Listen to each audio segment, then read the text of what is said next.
आङो एसे माने रुटि बानायगासिनो आरोना बे रुटि बानायदों दिनैहाय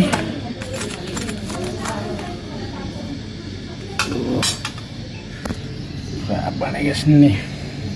सोरांलायबाय लोगोफोर आङो एसे रुटि सावगासिनो एसे दिन्थिबाय क्लिप्सखौबो आरो डिउटियाव थांसैलाय एसे जानानै आरोना जेन' हक आपडेट्सआ बे नङामोन होलांगासिनो मेन टपिकआव थांगासिनो आरोना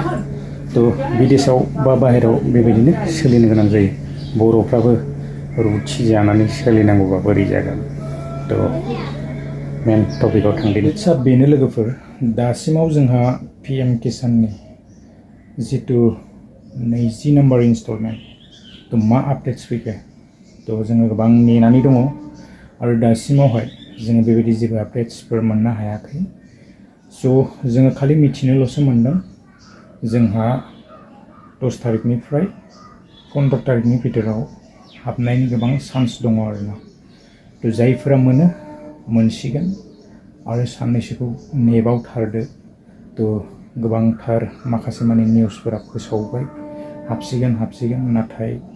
सरकारा गावसिनि गोसो बायदिसो हरगोन ना जोङो नेखानांगोन नेयाबाथ' आरो मायाव जानो सरकारनि बुस्थुखौ मोननो लुबैयोब्ला एसे नेनांगोन आरोना गावसिनि सम बायदियैसो बिसोरो सोनानै होसिगोन जाहैदों नाथाय नैबे समावनो दैज्लां बोथोराव मोननायबा मोजां जागौमोन आरोना नेनोसै मोननांगौ बायदि मोनदों आरोना एक्टिभ प्रसिडआबो येस जाखाबाय खालि फैसाया एकाउन्टआव फैनोल'सो बाखि ना जेन' हक आङो दिनै बारा गोलाव खालामनो सानाखै आरोना आंना टाइमा जालायबाय ओंखारलांनोसै लोगोफोर डिउटि दङ एसे सापर्ट खालामदो आंबो जेन इउटिउबावनो थाबाय थानो हायो आरो भिडिअसफोर लाबोबाय थानो हायो